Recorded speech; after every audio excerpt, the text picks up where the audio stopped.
Daily Trust News Center. This is the News Hour. Tonight on News Hour. Court grants Department of State Security Service leave to detain new Nigeria People's Party supporters in Kano over alleged inciting statements.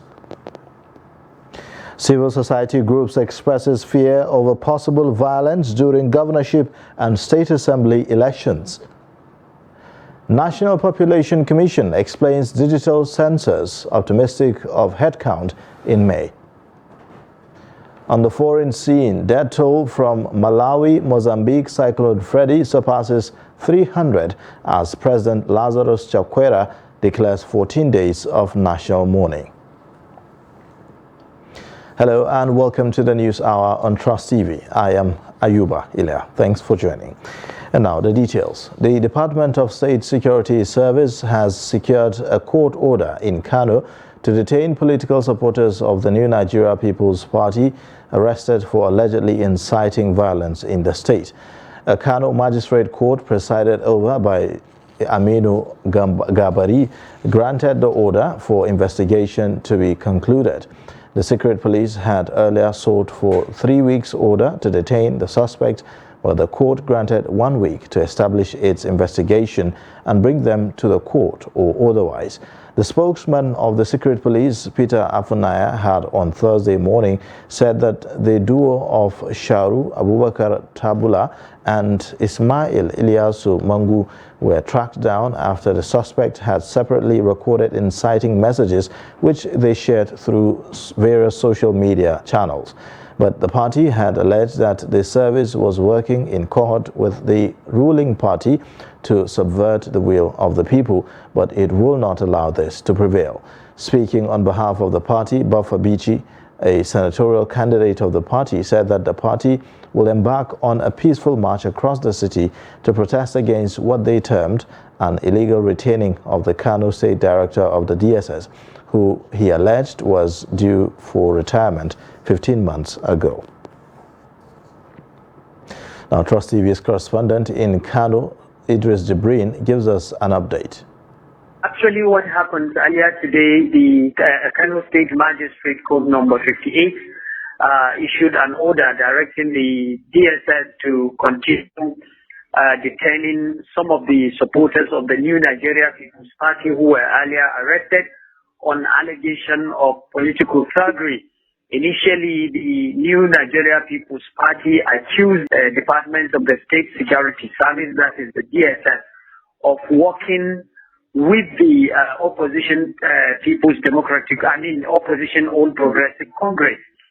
But later on, and sought that the DSS should release all its supporters that were arrested earlier by the DSS and the police, of course.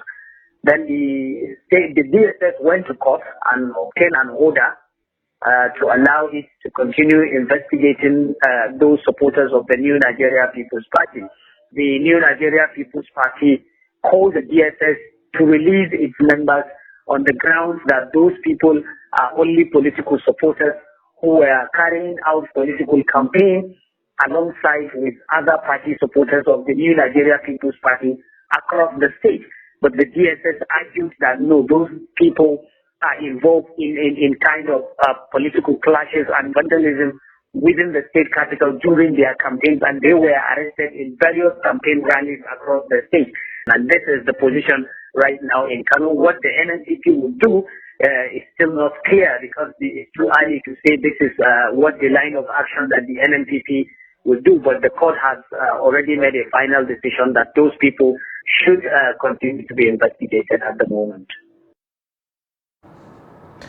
The president-elect, Bola Tinubu, has restated his commitment to work towards a better Nigeria for all, irrespective of political leaning. In a statement he personally signed on Thursday, Tinubu described the presidential poll as fair and credible, noting that having emerged from the election as president-elect, he sees the victory as a task that must be delivered with utmost responsibility. The president-elect, who acknowledged that many Nigerians who did not vote for him are disappointed with the outcome of the poll, promised to protect the rights of those seeking legal redress in court, while chiding critics for being too quick to conclude that the nation's political system is fragmented because of the impressive showing of new parties and their candidates. Tinubu, however, said that such impressive showings underscore the dynamic strength of Nigeria's democracy. The president-elect also acknowledged that the Supreme Court judgment on Naira redesign has restored economic normalcy, saying that it is the beginning of a more comprehensive solution to Nigeria's economic challenges. Now, one of Nigeria's election monitoring group, Yaga Africa, fears that low voter turnout, inducement and possible violence could undermine the Saturday's governorship and state assembly elections in most states of the federation. The election monitoring group will deploy what it calls parallel results tabulation technology in Benue, Delta, and Kano. The group also tasked the Independent National Electoral Commission, INEC, to address challenges observed during the last presidential election with a view to building electoral confidence. Trust TV's Shafiu Suleiman reports. Nigerians will again go to the polls on Saturday to elect governors and State House of Assembly members in the concluding part of the 2023 election cycle. Preliminary findings by Yaga Africa highlights possible voter inducement, threats to security, rising ethnic and religious tension, and possible low voter turnout because of declining confidence amongst voters and lingering cash scarcity-induced hardship. Yaga Africa received reports of the distribution of money and food items by supporters of the APC in Bakia and Chogul, Tarka, LGA, Benue State. The APC and the PDP representatives were seen collecting voters' bank account details in Damaturu and Potiskum LGAs in Yobe State to make wire transfers ahead of the elections. From Akwa Ibom, Yaga Africa also received reports that the PDP youths in Ibeno local government area were given a cash inducement of 1,000 naira, 1 million naira after they had endorsed a candidate on Sunday, March 12, 2023. As it sets to deploy parallel result tabulation technology in Benue, Delta, and Kano states to track voting, the Election Observer Group is also worried over arms buildup in some volatile states. Light weapons, and we did identify the number of local governments where our reporters have filed in report that light weapons are already in circulation.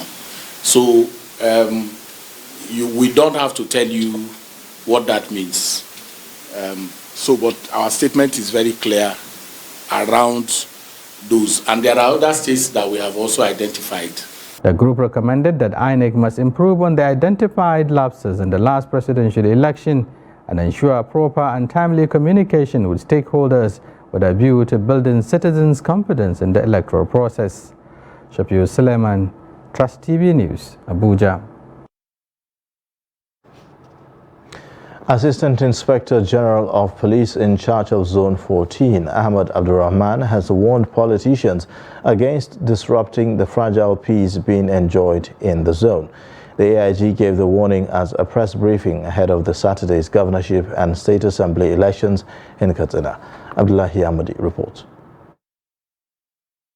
Zone 14 is made up of Katsina and Kaduna states. The AIG supervising the zone said policemen will remain resolute in discharging their constitutional responsibilities to all Nigerians, irrespective of political affiliations. AIG Ahmad Abdurrahman asked politicians to guard their utterances, especially at this crucial moment of politicking.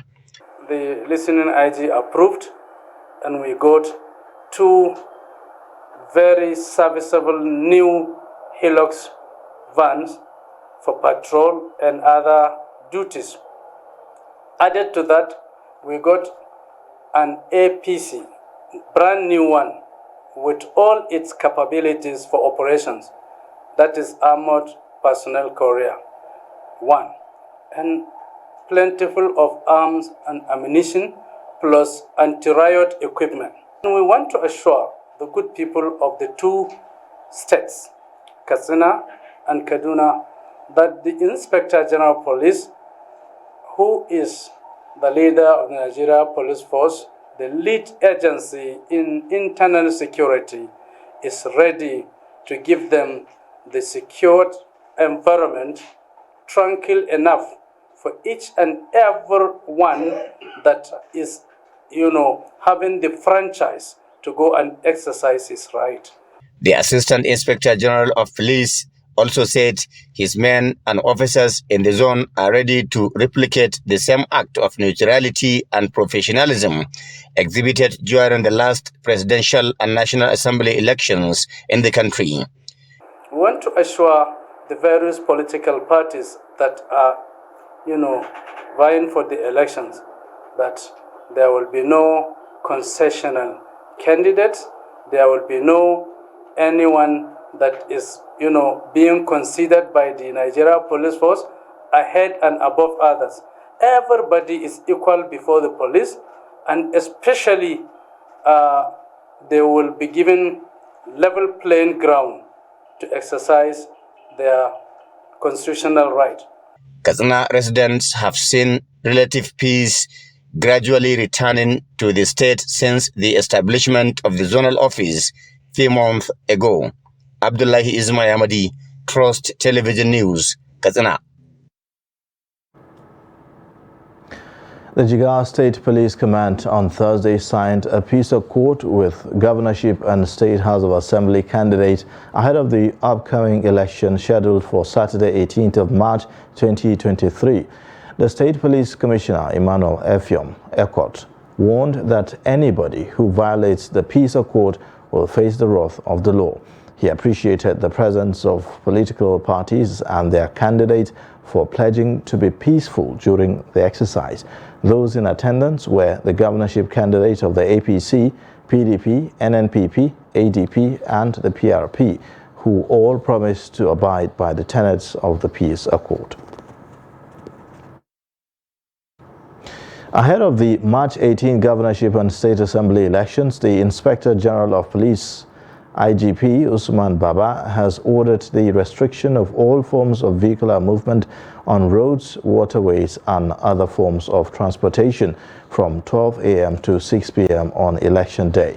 However, those on essential services, such as officials of the Independent National Electoral Commission, electoral observers, accredited media and observers, as well as emergency responders, are excluded. The IGP also barred state-established security and privately owned outfits such as the Benue State Community Volunteer Guards, the Amotekun Corps, Ebubeagu, among others, from participating in the election security management. The IGP urged all citizens to be law-abiding during and after the elections and assured Nigerians that all necessary security arrangements have been in place to ensure that they exercise their franchise unhindered. Now, despite worldwide calls for increased female participation in politics, Nigeria seems not to be on the path to achieving this, as very few out of many women are making impact in the political scene. In Adamawa State, however, the governorship candidate of the All Progressives Congress, Aishatu Binani, is gradually changing the narrative in the state as she has become the first woman to fly the flag of the national ruling party in a governorship election. The report. The position of women in politics in Nigeria is not encouraging. The journey to picking the ticket of the ruling party in a governorship election has not been an easy one for Binani. She has served as a member of the lower chamber of the National Assembly before moving to the upper chamber. Despite running as the opposition party in her home state of Adamawa in Saturday, March 18th elections, Binani has achieved what many did not expect to happen in the next couple of years, as politics in Nigeria remains a male-dominated affair. The candidate have brought out a woman that people did not give any hope to, came out and went through the process, aspired to be the candidate for governorship. She has touched people. So definitely, she's a good leader, and we will see it. Because what does it take to be a leader? Affect people. It's affecting people. She is contesting against the People's Democratic Party candidate, Ahmadu Umaru Fintiri, the current governor. Governor Ahmad Umaru recently picked a woman to be his deputy, but many see it as a calculated move to get the female votes that would naturally have tilted towards Binani as a female. For many, this may not likely affect the dynamics of voting, while his supporters see it as a great step towards a second mandate, which they believe he deserves. I don't think there is any challenge. I don't think there's any contention. This is the man that has touched the lives of people. This is the man that has given everything. I must be sincere, put aside whether I'm in the government and of the PDP or not. I love him for one thing. He is sacrificial. That's the leader we need.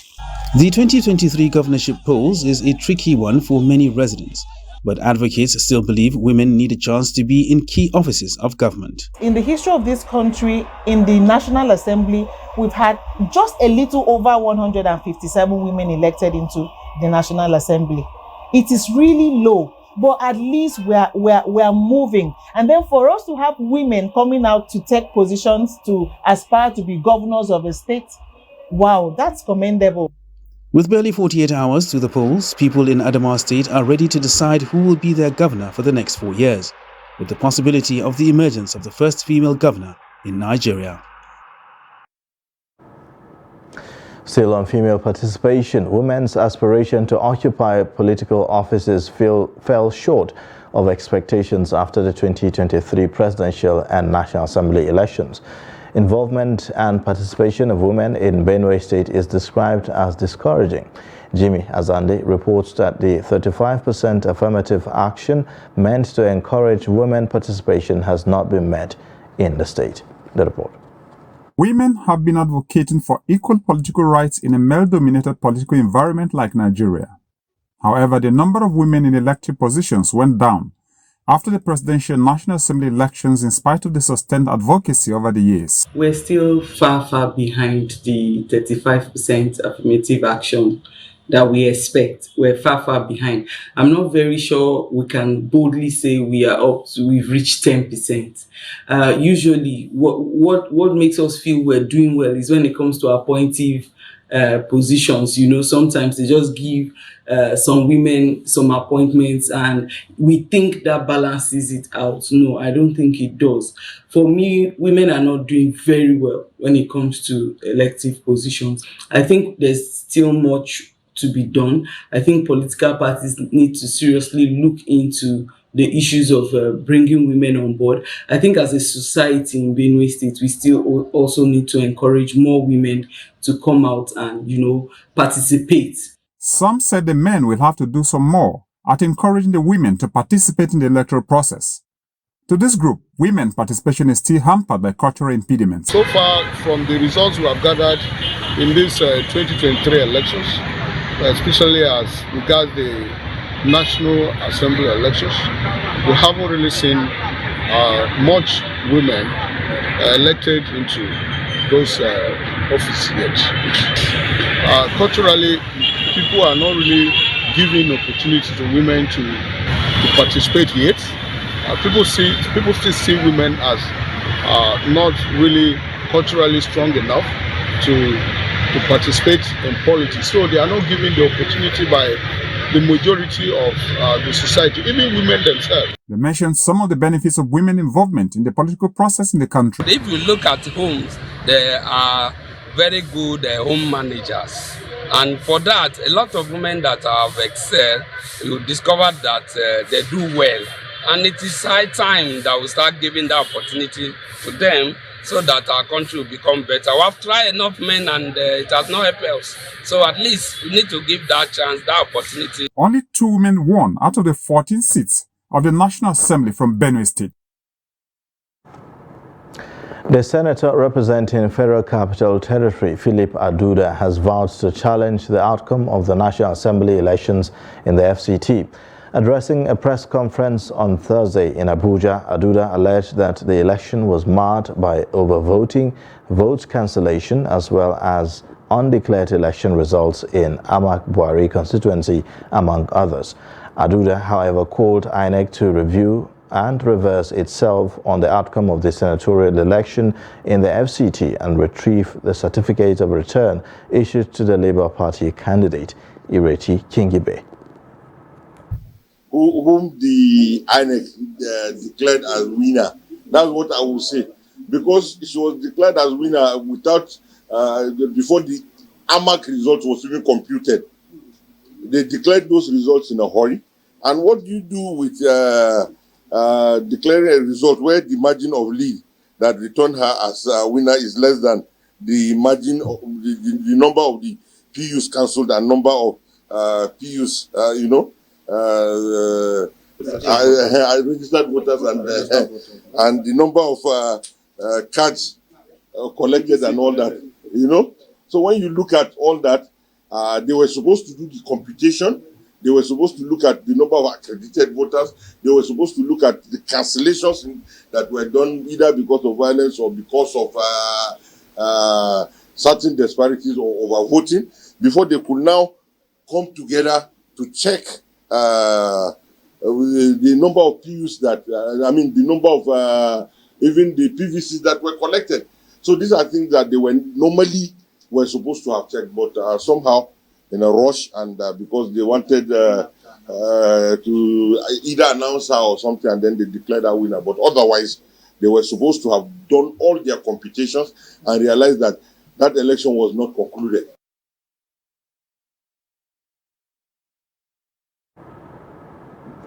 The National Population Commission says its digital housing and population census built to be conducted later in May this year will be error-free. The Commission's Director of Public Affairs, Isiaka Ihaya, says that the Commission is doing everything technologically possible to make the 2023 digital census meet the best international standards. Noel Samson reports. Population census was initially planned to hold in March, but postponement of election left government no option than to shift the dates to May this year. Information and data obtained from census assist the government to plan for its citizens, hence reasons why it has to be error-free. We are going to conduct a digital census, like you have rightly observed. What that means is that we are going to limit human interference in the census process. The data will be collected using what we call the personal digital assistant, in which responses from respondents will be captured automatically into the tablet and will be transmitted for processing to the server and then further analysis and evaluation. And the way it is done is that, the sources of error in census are manifold. It can be undercounting, overcounting, and enumeration, double or multiple enumeration. The methodology we are going to adopt, will make it possible to eliminate all these sources of errors. He also explained technologies deployed by the Commission to make the first digital census in Nigeria. We have divided the whole landmass of Nigeria into enumeration areas that can be covered by a pair of enumerators. And also, the EAD, or what we call the enumeration area, has been done in such a way that every building, has been captured. So on the census day, the question that will be asked is that if any house is not counted, it must be accounted for. So it will be possible in the tablet with the enumerators, all the houses have been listed and they must ensure that they go to all those houses. That also means that they cannot go to one household twice. The last official population census in Nigeria was conducted in 2006, and since then, successive administration could not conduct another exercise, recommended after 10 years. Noel Samson, Trust TV News, Abuja. You're watching the News Hour on Trust TV. Coming up shortly, we'll take a look at why some Nigerians are unemployable despite being educated. Details of this and more after the break.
documenting the Nigerian star.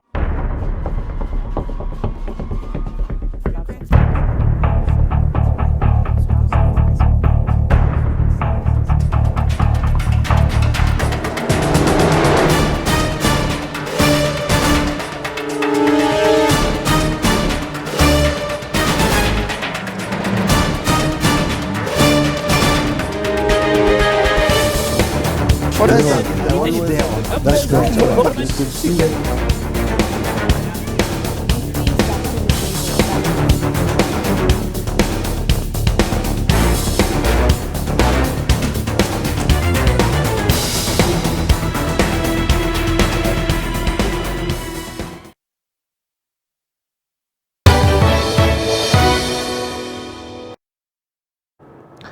Welcome back. You're watching the News Hour on Trust TV. Here's a recap of our top stories.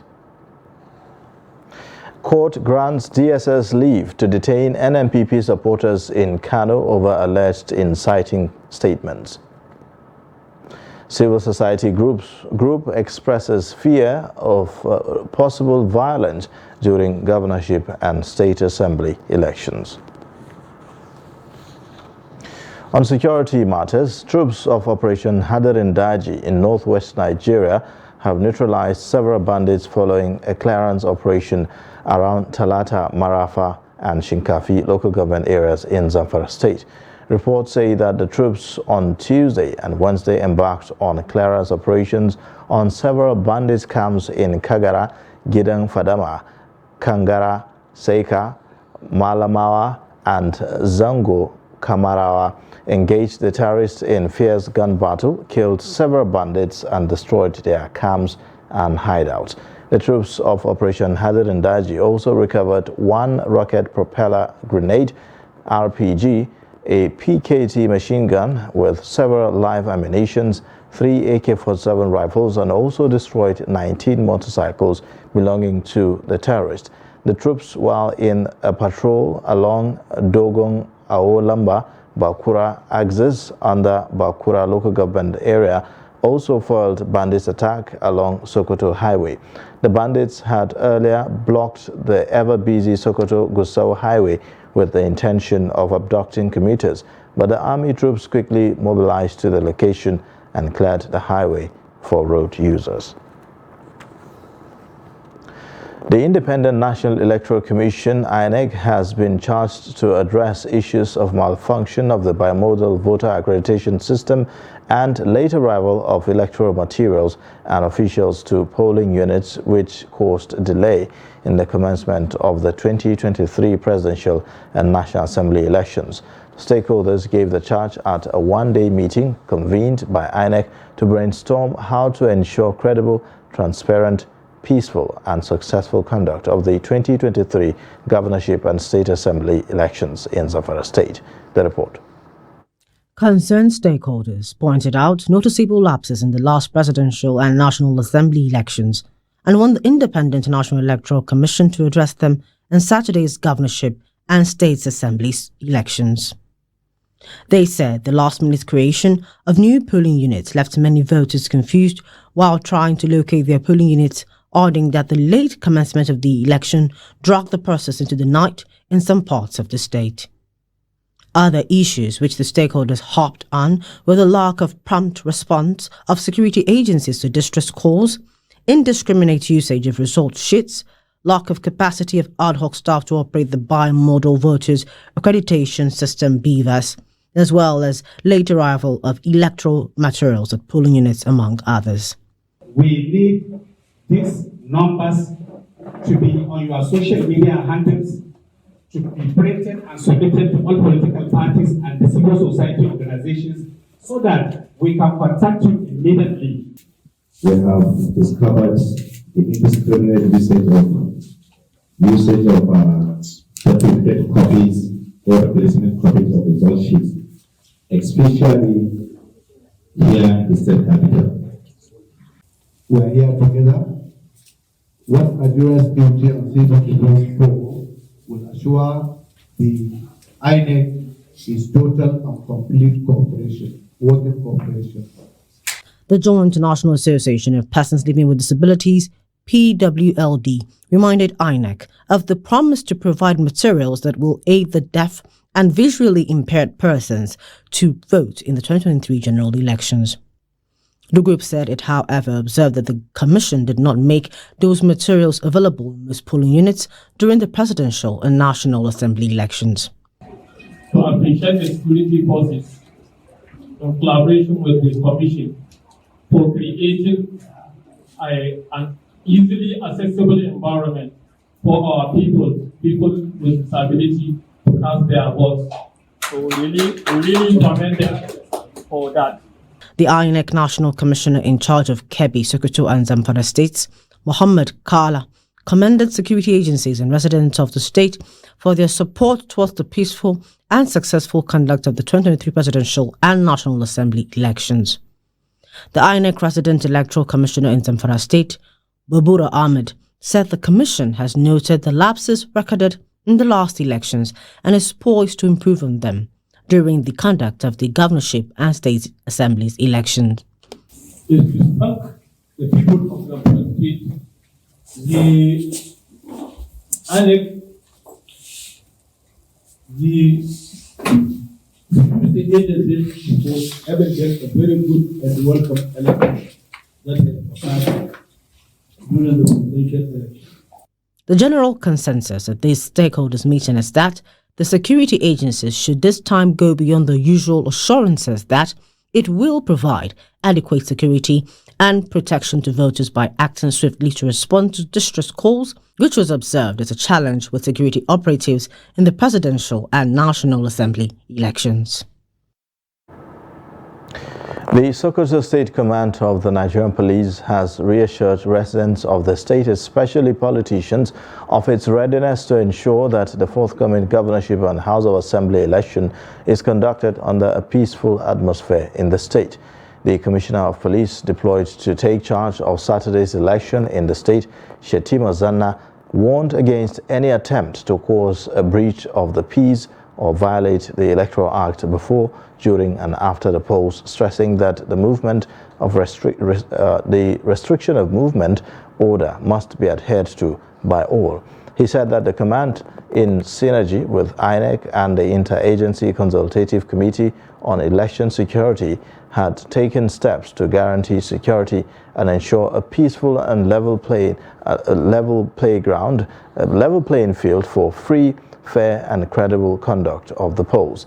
Zanna, who gave the stern warning at a stakeholders meeting ahead of the polls, said that the command will work in synergy with INEC and other security agencies to ensure a smooth and peaceful conduct.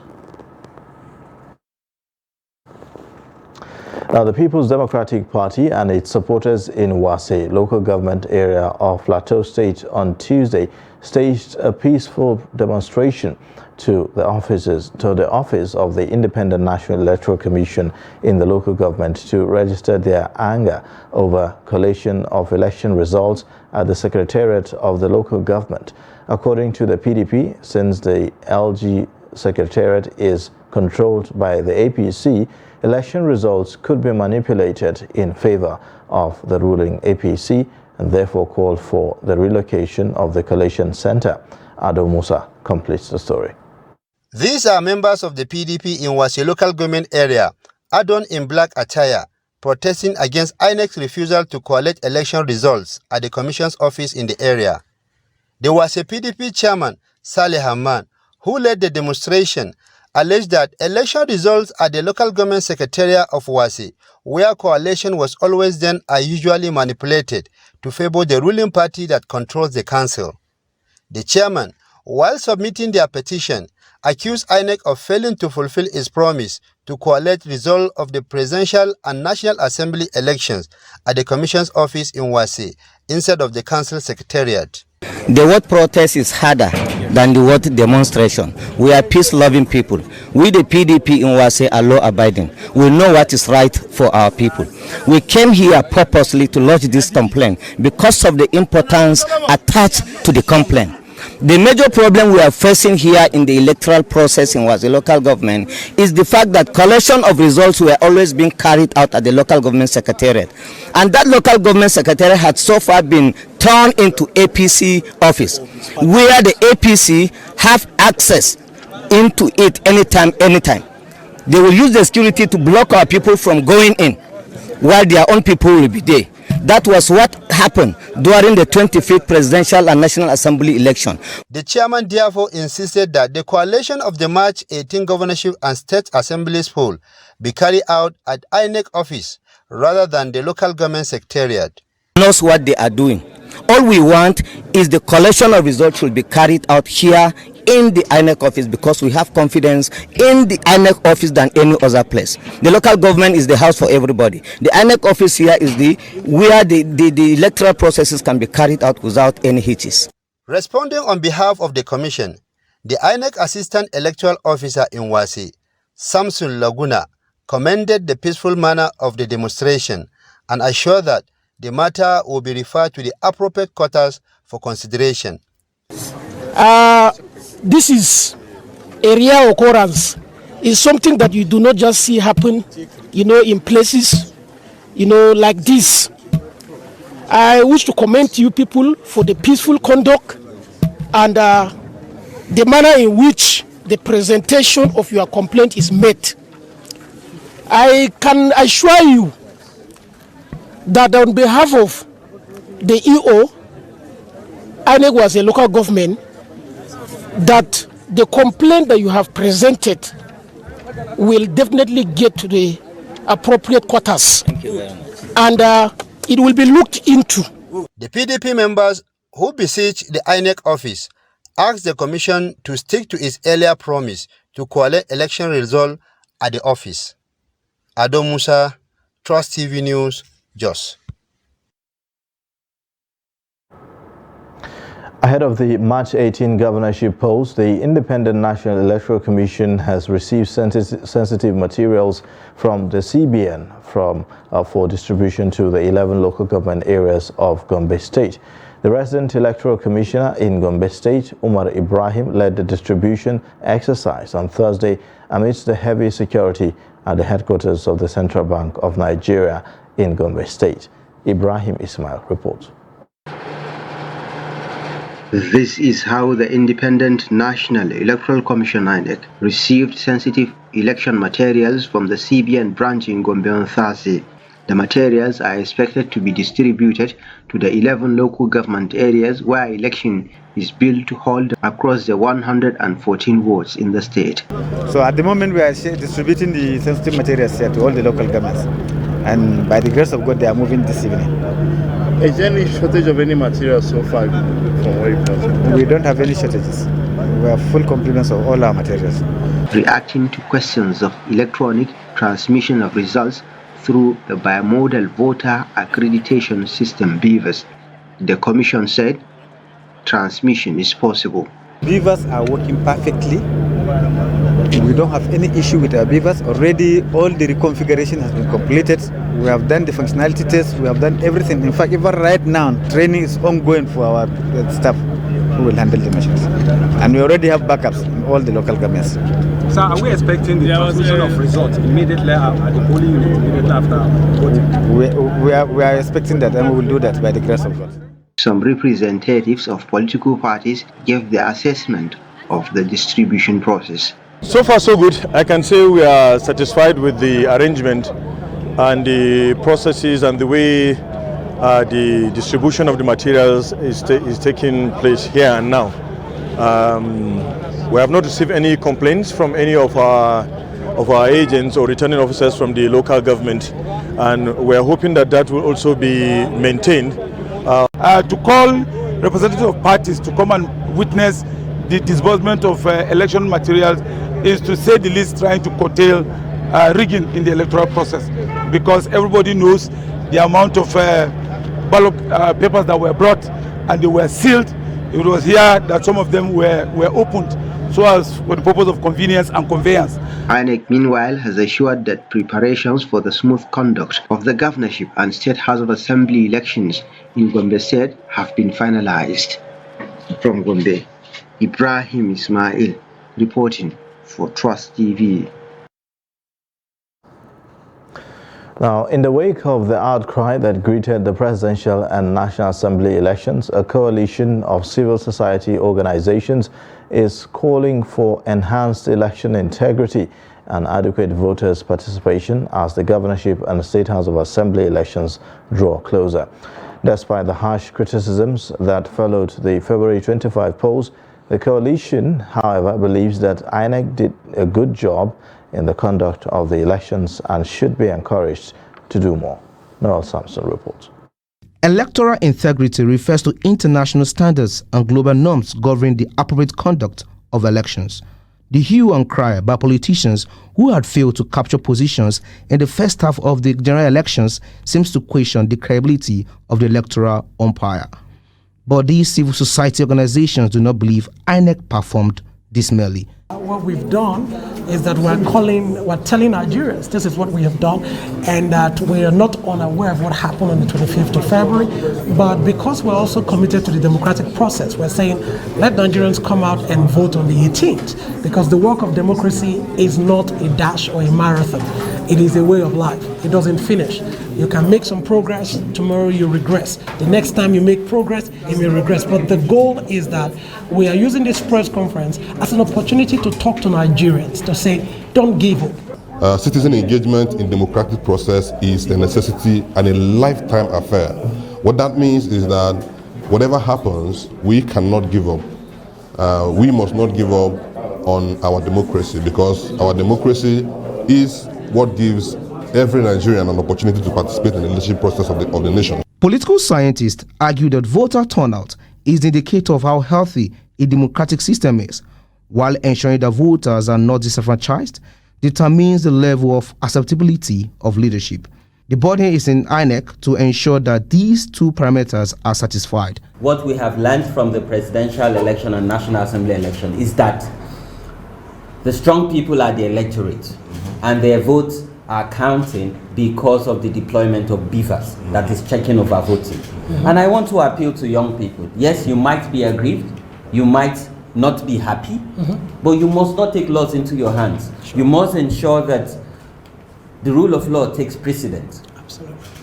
But we must remain peaceful and resolute, because our permanent voters card have put powers in our hands. And Saturday provides another opportunity for us to decide who leads us. One of the biggest lies that the election riggers want you to believe is that your votes do not count. If your votes don't count, they won't try to buy it. So your votes actually do count. That's the importance of election. The traditional definition of democracy is government of the people, for the people, and by the people. The by the people component of this democracy, the definition, is a very important part. So while the government has to come as one of us and also serve for us, it has to be selected by us. So that part of that definition is very important and very pertinent, and we need to actually do our part. That's the most important part of our democracy. The bottom line is a plea for peace and for Nigerians to come out and vote massively in the upcoming governorship and state assembly elections. Noel Sampson, Trust TV News, Abuja. Now, as part of the ongoing 2023 World Glaucoma Week, which holds from March 12 through 18, experts have called for regular screening as a key to preventing the disease. Known as the silent thief of sight, glaucoma is the leading cause of irreversible blindness worldwide, as its manifestation is mostly asymptomatic and therefore not detected early, hence the need for screening. Presently, there is no cure for the disease, but experts say that there are treatment options that can stop the spread of the eye disease.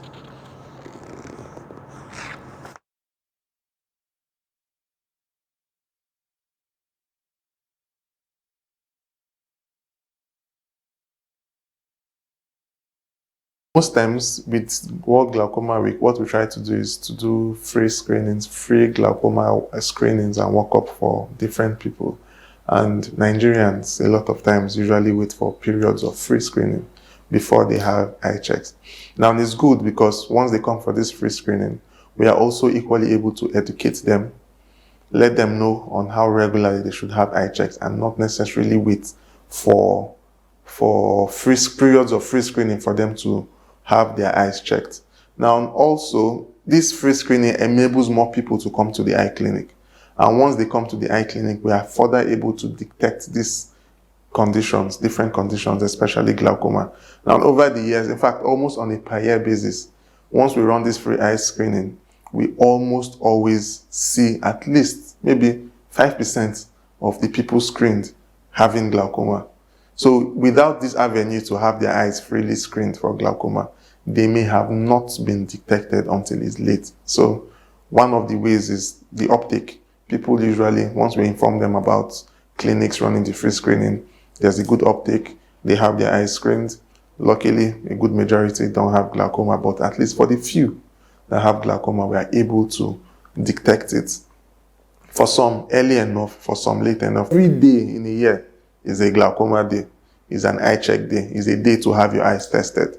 But we just set this week aside to ensure that we are able to educate people more, have certain amenities and facilities available to the public to access, and also see them, manage them, give them free treatment and educate them.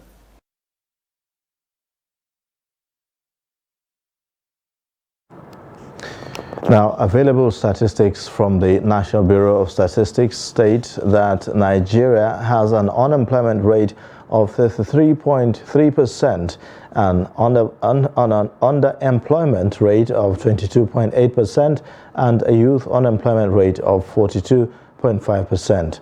Nigeria's unemployment figures are a source of worry for the nation's economy. Chamong Dabeng examines factors responsible for this.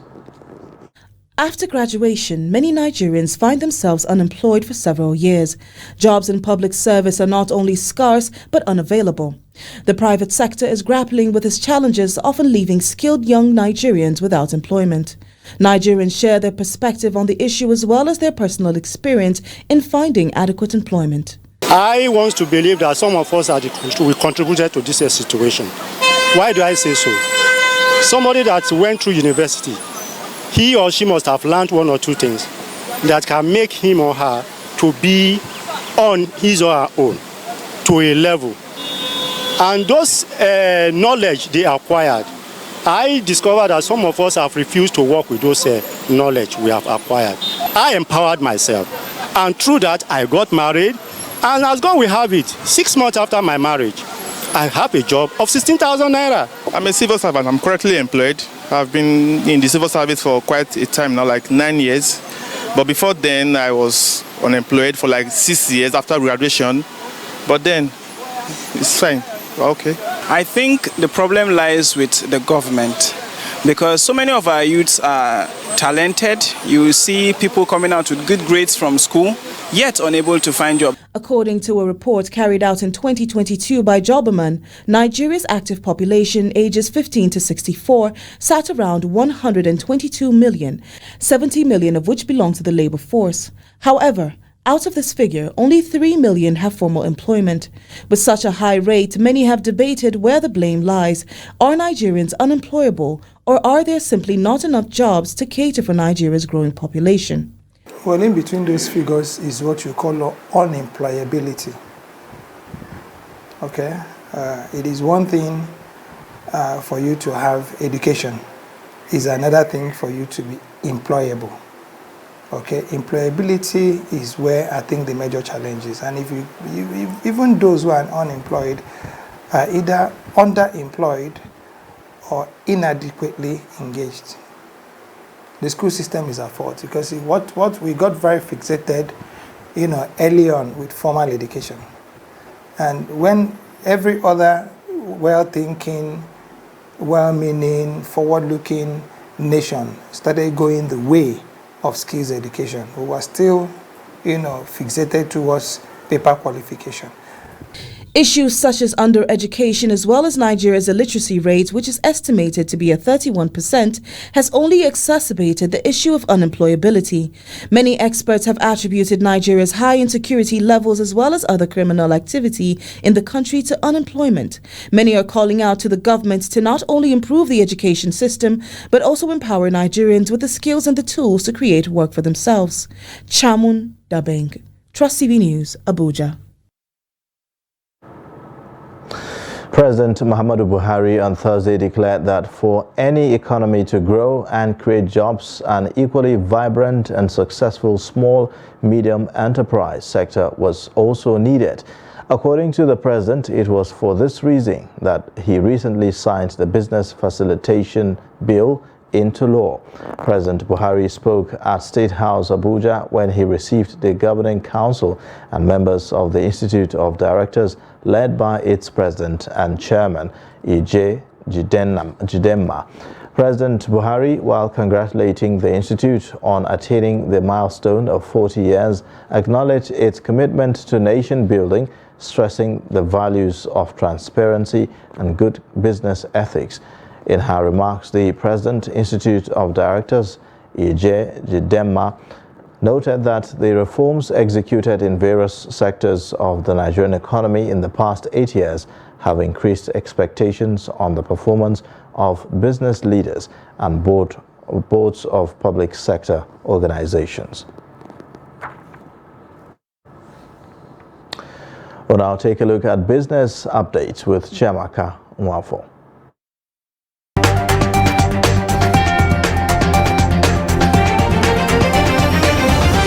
The price of Nigeria's Bonny Light on Thursday rose to $74.35 per barrel from $72.51 per barrel on Wednesday due to positive speculation with the demand outlook in the global market. The price of the premium oil grade that Nigeria depends on to fund its yearly budgets has dropped by as much as $7 per barrel from over $80 per barrel in the past 3 days, due mainly to a negative demand outlook. But the combined reports by the Organization of Petroleum Exporting Countries OPEC and the International Energy Agency IEC released in the past 2 days painted a positive demand outlook which culminated in speculation leading to the price recovery. According to OPEC, the expected rise in oil demand would be driven mainly by China. Similarly, the IEA also maintained that it expected global oil demand to hit a record high this year at 102 million barrels daily. The federal government says it will remove the controversial petroleum subsidy before the end of President Muhammadu Buhari's tenure on May 29, 2023. Minister of Finance, Budget and National Planning Zainab Ahmed made this known on Thursday in Abuja. She attributed the delay in removal of the subsidy as provided for in the Petroleum Industry Act 2021 to the 2023 general election and the forthcoming national population census. Ahmed added that the subsidy removal was a difficult political and economic decision for the government to take. Despite the decision to remove the subsidy, the federal government on Wednesday disclosed that no conclusion had been reached on how to mitigate the effect of the proposed fuel subsidy removal on the citizens. The PIA, signed into law on August 16, 2021 by President Buhari, provides for total deregulation of the downstream sector, which implies the removal of subsidy and enthronement of a free market regime for the sector. And finally, in stocks, the stock market on Thursday closed on a bearish notification by profit-taking in 25 stocks. The all-share index declined by 1.04% to close at 54,915.61 points. Market capitalization closed at 29.916 trillion naira, down by 1.04%, shedding 313 billion naira. The market break closed negative as 8 equities emerged as gainers against 25 equities that declined in their share prices. An aggregate of 137 million units of shares was traded in 3,489 deals valued at 1.5 billion naira. And that's it on business news. I am Chiamaka Nwafo.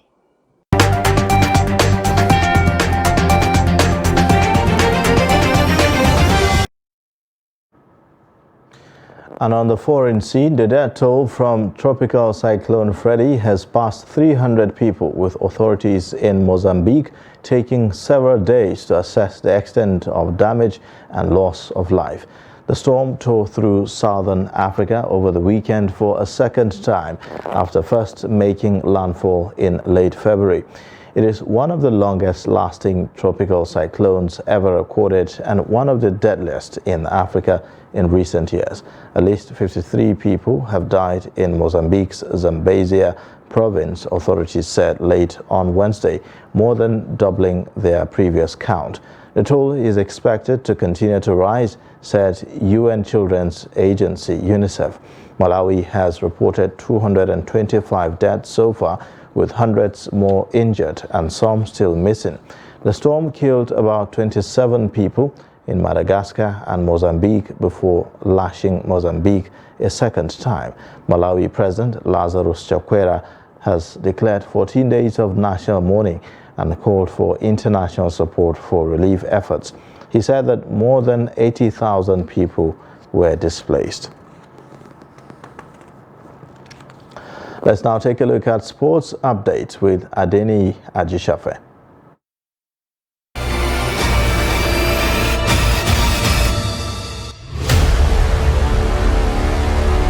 The poor run of Nigerian representative in the Southern Conference of 2023 African Basketball League Kwara Falcons continuing on Wednesday as his team suffered its third consecutive defeat after a back-to-back defeat to Rwanda Energy Group REG of Rwanda and Stade Malien. They confronted US Monastir of Tunisia in the third game that ended 85-75.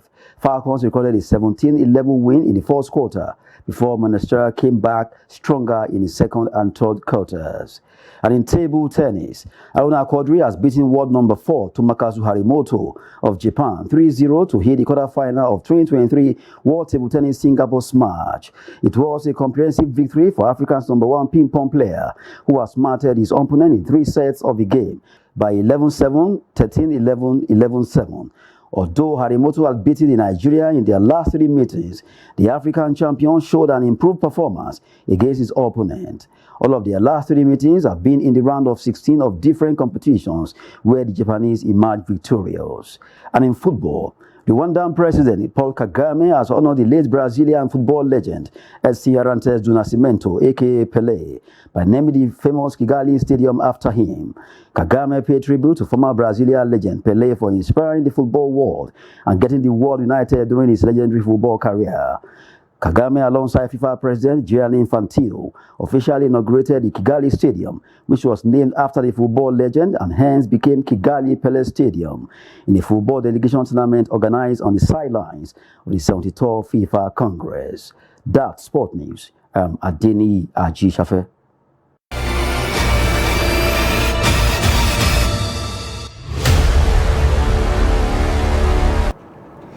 And that wraps it up for the News Hour tonight. You can watch more via all our social media platforms and also on our YouTube live stream. I am Ayuba Ilea. Thanks for watching. Bye for now.